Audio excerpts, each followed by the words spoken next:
Welcome into another episode of Hog Roundup with Jacob Morris. We've got another great show for you lined up today. ESPN Arkansas's Ty Richardson, you know him well. He joins the show for what I can only describe as pretty much just event session for everything that went down in Omaha and throughout the college baseball season for Arkansas. Ty brings great perspective. He was in Omaha as I was, for that ninth inning and everything that went wrong throughout that ninth inning for the Razorbacks against the Tigers. We got Ty on baseball, and that's pretty much it coming up. Enjoy. All right, joining the Hog Roundup now, you know him, ESPN Arkansas's Ty Richardson. And Ty, we have to take a depressing turn. We got to rehash this baseball situation. Nobody wants to talk about it at the same time. It's all anybody wants to talk about. I mean, you were in Omaha. I mean, I was talking after that game. I don't know what your experience was. That was, and I mean this legitimately, that was what I said was the first time I've ever been speechless after a sporting event. When that happened, my jaw dropped legitimately. My hands went over my mouth, and I just sat there for what felt like 3 minutes. And it's amazing to think that they still could have got out of that inning and gone to extras somehow. But walk me through what your reaction was, what your perspective was just of that whole entire ninth inning for the Hogs. I think that's a way to put it. So 2018 is one of the worst memories for Arkansas fans of all time. The conclusion of that game.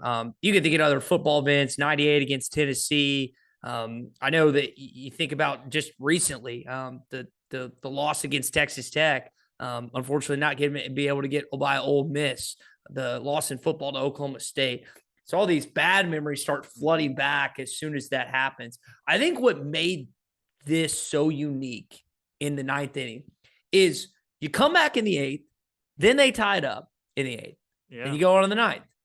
Then you score. You play two more runs. Yep. You could have had it. I mean, JT's on third, and unfortunately, they just aren't able to bring him home. And then all that stuff happens. And like for Dave, like people will be openly critical of DVH, and I'm not going to say he had a perfect inning. I know what the numbers, because Phil told me this. I mean, he spoke about it on our airwaves. Their numbers, and I'm against Jared Jones. But in that situation, like there's previous numbers, and then there's numbers in the College World Series of the ninth inning. Yep. And to me, like you just don't pitch lose to anybody else. Mm-hmm. But you didn't, like, even prior to that, again, there were so many, the Davalon misplay, the Robinette misplay. I mean, it hurts so much to watch it.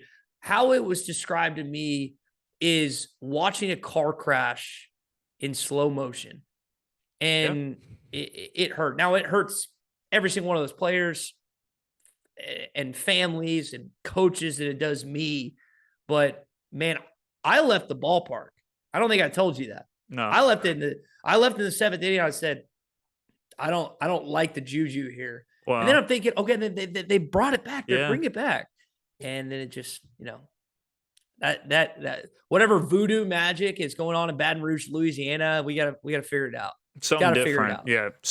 Launch an investigative something to figure that out. Yeah. It obviously, I mean, it pales in comparison to 2018, and that's saying something considering how just unbelievably painful this was. Obviously, when you talk about, 2 outs to win a national championship or whatever it might be, but, you hit what, I think just adds so many layers to it is so many times this year, this team has been characterized or was characterized by being resilient. And we saw that multiple times for them to take the lead, for then, LSU to come back and take the lead right back. And then you think, man, this is how it's going to end, however it might be, right? And then for Arkansas to go up, it was just this roller coaster of emotions that eventually results in what happened in the ninth inning. I'm with you on the, just in terms of pitching to anybody else, right? Where it seemed like such a whirlwind that I don't know what your perspective was on the moment. It was kind of all of a sudden, I was sitting there trying to process what I just witnessed in the left field. And then all of a sudden you're sitting there and you're saying, okay, somebody's on second and Jared Jones is getting pitched to by Aiden Jimenez, who threw 40 plus pitches yesterday. And you're just trying to put it all together. And then all of a sudden a ball goes off Cam Koshal's glove. And it was so much to kind of sit there and process in the moment. But I mean, I think you pitch to anybody else in that moment. What were your perspectives? It's not really worth diagnosing every decision at this point, but did you have a preference on a pitching decision you would have liked to see in the ninth inning there? Well, I thought it was interesting that they went with Gibbler Yeah. and Cole. It was kind of like, you know what it reminded me of? It reminded me of the Ole Miss game in the SEC tournament where people wanted to get on Zach Root, and it's like his infield didn't help him Yeah. out, and Zach's infield, or excuse me, Cole's infield did Yeah. not help him out. I think like you don't pitch Parker Coyle. I know that the possibility of saving him for the next day, and that, like the Yeah. back and forth of still needing lefties to beat LSU, which I get. Um, it's one of those things where in the moment you make a decision. Sometimes it pays off, sometimes it doesn't. Mhm. And we as I mean, you're the media member. I'm just a fan that talks in the mic. That we diagnose, as you say, these decisions after the fact, and literally almost a week later, and we say, well, he should have done this or he should have done Yeah. that. The reality is, a couple of those kids should have just made a play. Like Mhm. that's not on Dave. It's Yep. not. And I don't want to single anybody out because unfortunately, it was a collective effort. That's what like people want to blast Carson Chatty for 2018, which still blows or Clint back in 98. I mean, you can pick various games, Mhm. various things. And first on, like you shouldn't pile on a kid decades later or years later, or whatever else. And my thought is like, it wasn't just one guy. And I think and I hate the way I'm saying this, but I watched you and Courtney and Evans videos so many times after that game. And it puts perspective on fandom Mm. because as much as your viewers right now love the Arkansas Razorbacks, diehard baseball fans, football, basketball, baseball, you softball, you name it or whatever. When you watch Charles Davalon, you watch Cam Koshel, you watch Vahibo Loy, and you think to yourself, man, as much as that killed me, these kids, it means the world to them. So I think that's another element is listen, we put ourselves up in the very top and we declare us the Mhm. best fans, blah, blah, blah, all these different things, these different layers. And then you just watch a little snippet that you guys put out, and it's like kind of step back a little bit and be like, maybe I need to chill because it means the world to these guys. Yeah, I think that type of stuff is really important for perspective and just adding a human element to this. It is, you know, it is truly a roller coaster of emotions to be a fan and obviously of this program and just this athletic program in general. It's well known just how crazy and how just painful it can be at times, let's be Mm-hmm. honest, right? But that was what struck me was Ty, that was I have not experienced anything as just painful being down there and witnessing that for what felt like an hour, what was about 30 minutes, those guys down on the field. And it's a good reminder. It doesn't mean that, these results can't affect you as a fan, that you can't get incredibly upset, but it is an important reminder of what it means to these guys and seeing the genuine pain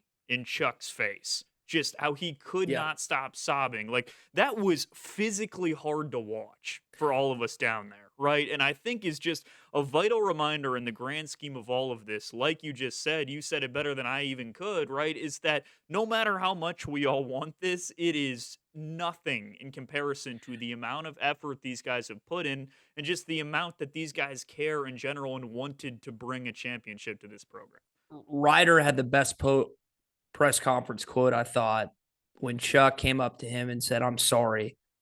And he said it pissed him off. He said, Yeah. what are you sorry for?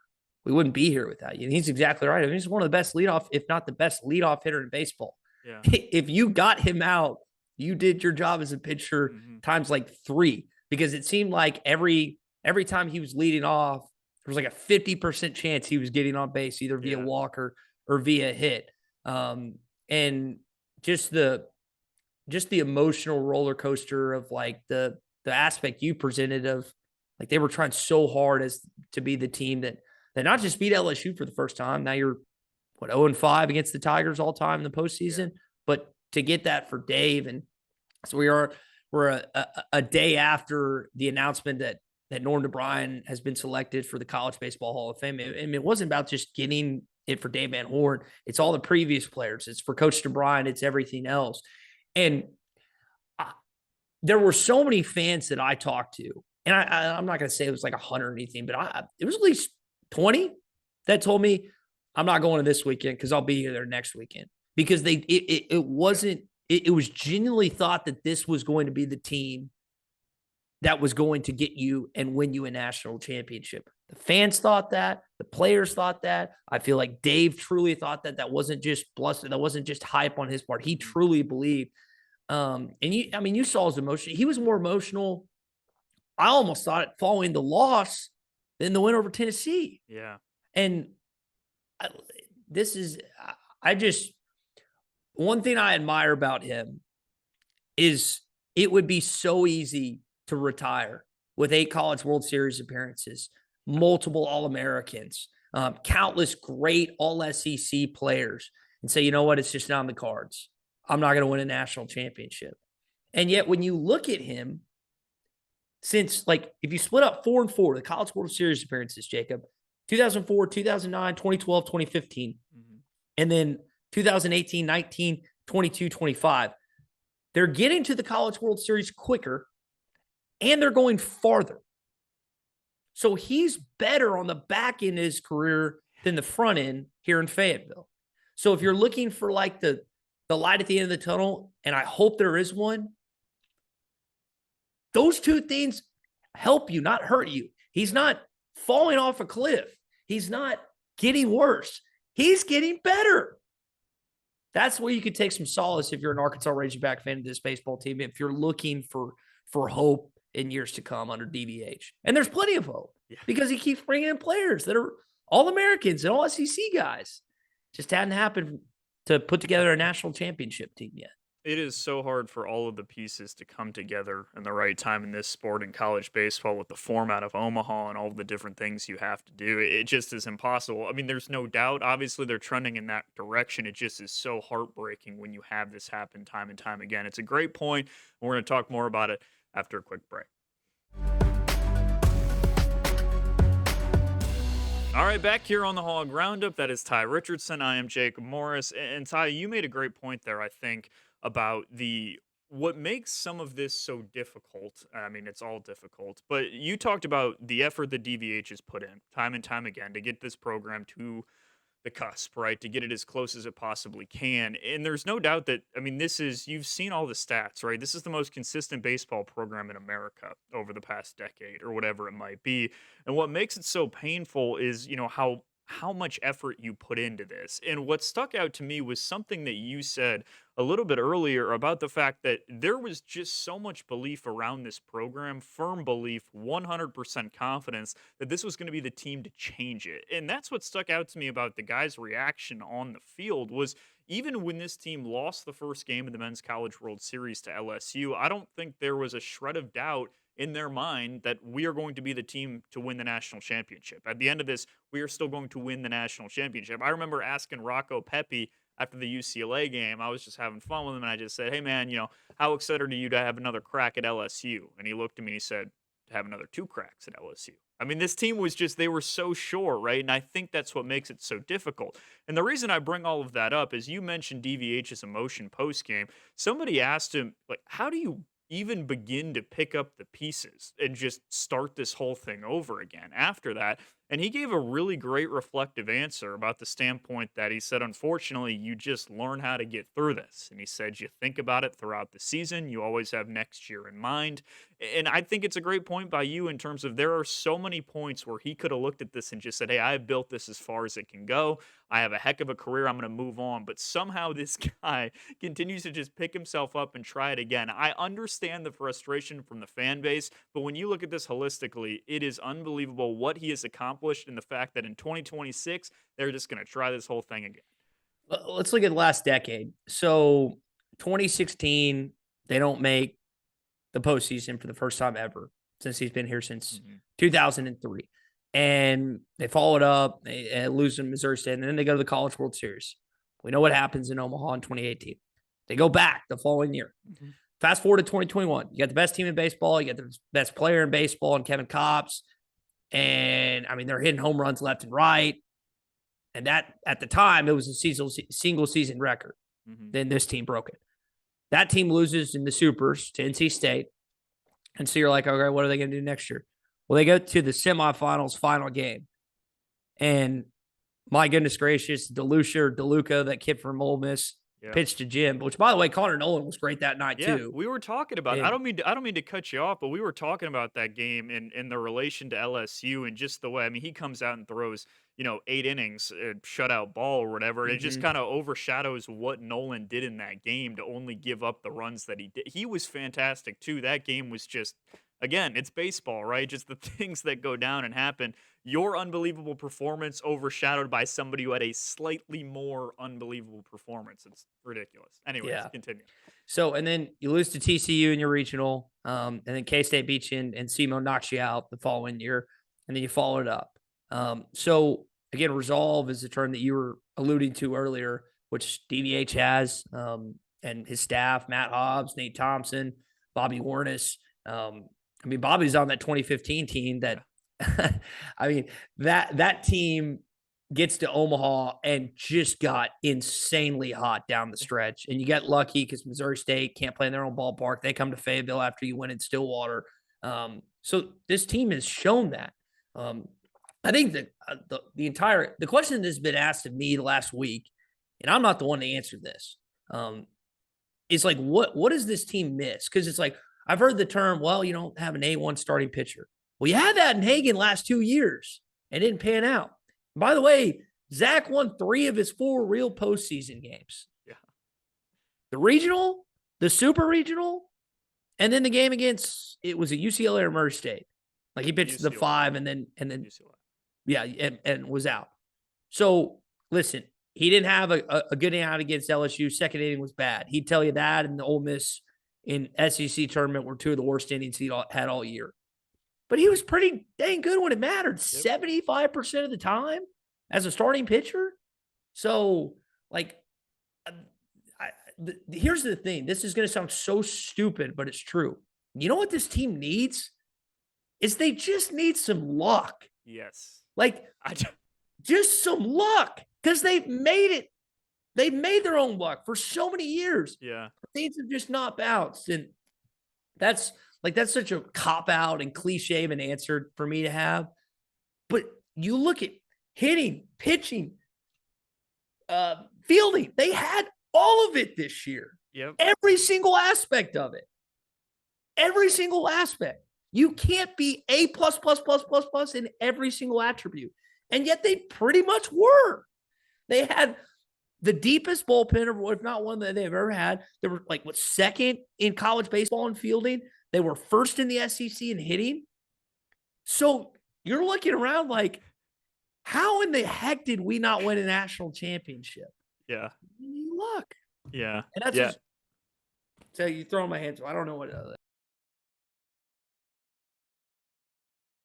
No, I legitimately, Ty, I don't, and people can call us both stupid if they're going to call you stupid, because that's what I was going to say, and it's what I was alluding to earlier when I talked about baseball is just a game like this. If you want to just bring up, 2022 and that Ole Miss team, a team that was the last or second to last team to sneak in the NCAA field, obviously really talented, but just gets hot at the right time and things go their way. They made their own luck, right? But it's just the way baseball is. And what you're doing is you're nitpicking. If you're just saying, like, oh man, like they didn't have the starting pitching this year. Sure, they didn't have a top 5 pick.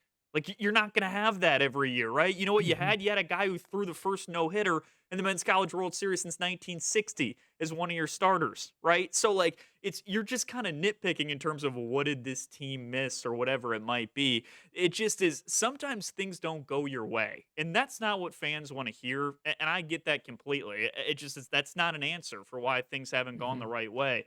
And decisions could have been made differently, but you talked about that earlier as well. It's the same thing as the coach that goes for it on 4th and inches on their own 42. And if the ball goes 6 inches further and they score a touchdown, everybody calls him a genius. But in hindsight, it's really easy to say, hey, that was a poor decision or whatever it might be. I don't see any of that type of stuff. To me, there's no consistent theme here or whatever it might be. Sometimes things just don't go your way, and it's no secret. Things don't seem to be going this program's way at a higher velocity than pretty much anywhere else, it seems. And I think what I always come back to when fans get frustrated, and I was talking with a buddy of mine about this, Jacob. So football, unfortunately, for a decade and a half has not been where you want it to be, right? Um, some of that falls on Sam Pittman, Brett Bielema, obviously Chad Morris, John L. Smith, whatever. Like you can lump them all together. There's been some highs. I'm not one of those guys that's like, yeah, nothing good has happened in football. That's just not true. So you have the football season that has less expectations, and you move on from football and you go to basketball. Well, the basketball ended up actually having a good Yeah. postseason. It's just the way that game ended against Tech, where it's like now all this fan pressure is suddenly on the baseball team. The softball team loses in the Supers again, which again, I'm not belittling what Coach Steifel and them did, but at some point, if we're going to call this softball program one of the best in the country, you've got to get to Oklahoma City. And so this baseball team sitting here in Omaha, the last calendar sport of the year, where nothing else is on except for MLB and the NBA Finals, but Arkansas related, it's just you. You just have everyone's attention. And so when people tell me that it's like, oh, the past didn't matter, past didn't affect this team, past it, that's crap. Like Mhm. the past and that added pressure sometimes can be too much. And unfortunately, like you saw plays in that ninth inning that you have not seen Yeah. all year. And it got to those kids. And I say kids as a guy that's like 7, 8 years older than most of them. But it just, the talking points for most of the college baseball people that we've had on our shows on that work for ESPN or D1 baseball is there has to be a collection of players that don't give into the pressure. Mhm. And I'm like, there's no, again, I'm not trying to pile on. That's not what this is about. But that team gave in with every way to win. Like you're up 2 runs in the ninth. There's 2 outs, and it just didn't go your way. So they're not just the luck element, but you've also got to have guys that are so mentally strong that all this weight, all this pressure, not just the other sports on campus being over with, but the fact that you have to be the first team to win that national championship, that first team to Yeah. maybe beat LSU, like all these external factors, it's just hard. And that's why this team hadn't done, unfortunately, hadn't done yet. Plus, you have all these SEC teams: Vanderbilt, Mhm. LSU recently, Tennessee, Ole Miss, Mississippi State, South Carolina, Florida. I mean, you're watching these other SEC programs, and it's like, what's the formula? Yeah. They're close. They're. It's like they're cooking, and it smells good. But you try it, and it's like, all right, it's missing one thing. What is it missing? No one knows what it's missing. That's the most frustrating thing, and to be completely honest with you, Ty, I don't disagree with you in terms of the ninth inning and clearly, right, pressure getting to that team. But what I thought, I don't know, I thought this was the team that didn't seem to care about all the historical implications. It just seemed that way, the way that they kind of embraced everything to have it end that way in just a way that felt so eerily similar. I get it wasn't the national championship, but yeah, the way it felt to 2018 and all of the different painful things that happened in that ninth inning, it just was difficult. And with the way that college baseball is today, right, it's tough knowing, even seeing some of the portal exits, right? And, the guys that are going to go to the draft, this team will reload in a way that will make the team really strong and able to compete in a big way next year. But it's just tough to watch and tough to know that a lot of those guys won't have the same opportunity to to have that opportunity again in Omaha. But regardless, Ty, that is all the time we have on today's episode of the Hog Roundup. From now, I guess it's move on to football season. We'll be back to talk a little bit about Sam Pittman's squad next week. But for now, that is Ty Richardson. I am Jacob Morris. We'll be back to talk to you next week.